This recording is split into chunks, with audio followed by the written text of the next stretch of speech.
I'm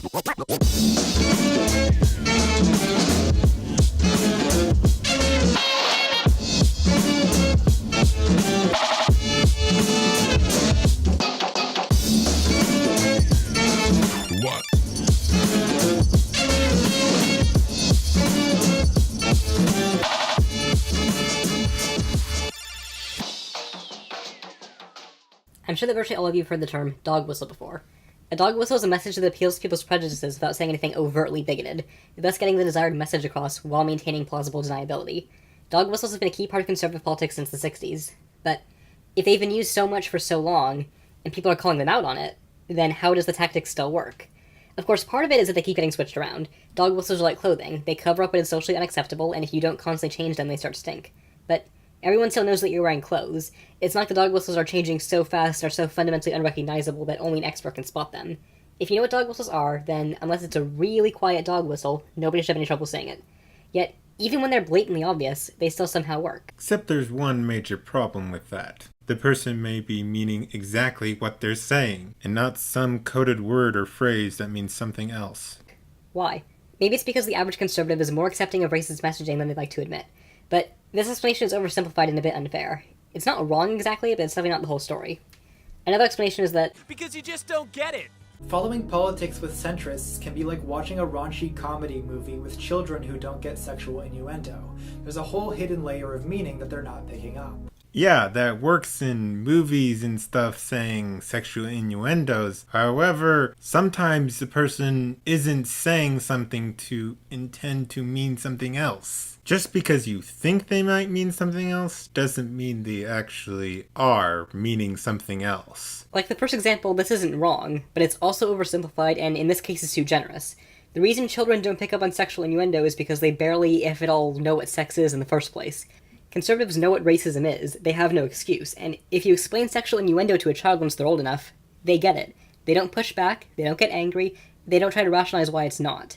So, on one hand, you have an oversimplified explanation that's too harsh and an oversimplified explanation that's too generous.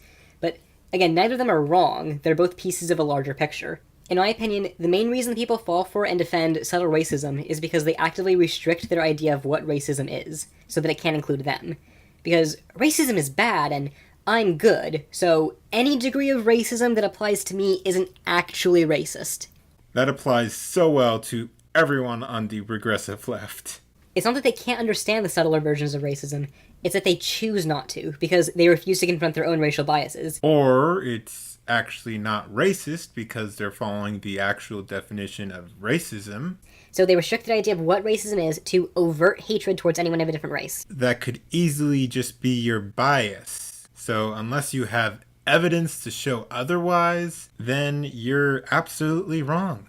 The unwillingness of many people to accept that some of their attitudes and positions are influenced by implicit bias is a huge problem, and it's precisely why dog whistles work so well. Alright, I'm gonna take a page from Curtis Kaiju's video. Just because a racist says good morning does not mean another person who's not racist who says good morning is racist, or dog whistling something racist. Two people can say similar things, but just because one person says it and they're racist and the other person also says it and they're not racist doesn't make automatically the other person a racist because they said something that the racist said. You can signal to the nation that undocumented Mexican immigrants are rapists so long as you don't say that all Mexicans are rapists. They're rapists, and some, I assume, are good people. It's not racist. And it's not xenophobic because he's not saying all immigrants. He's not even saying all illegal immigrants. He's saying most illegal immigrants. You can say that is incorrect, but still, nothing there is racist and nothing there is xenophobic. He's specifically talking about illegal immigrants.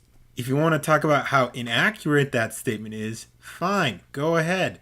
But that still doesn't make it xenophobic or racist. And if you want to say it's a dog whistle, then show me the evidence. Unless you have evidence to show that it is a dog whistle, then you can't say it's a dog whistle. Reagan can pander to the stereotypes about black people being lazy criminals mooching off the government, but as long as he doesn't outright say, all black people are like this and I therefore hate them, most conservatives will refuse to even consider that he's using a racist dog whistle. That isn't a dog whistle. That's, quite frankly, a relatively common thing. It's a stereotype. Stereotyping is not always racist. They exist, because those are very common things within those groups. I'm going to end the video here because it seems the rest of the video he's just talking about Judeo-Christian values, about not being a thing in the United States or Europe, and that they're not in threat. That's an entirely different video for an entirely different day. I'm mostly here just for the dog whistling thing. So, if you liked my video, please give it a like, subscribe, share it, comment down below and tell me what you thought. Follow me on all my social media like Facebook, Minds.com, BitChute, Gab, Twitter. And if you really like my content, please support me on Patreon, Ko-fi, Subscribestar, or buy something from one of my merch stores, either TeePublic or Teespring. So go do all that, and I'll see y'all later.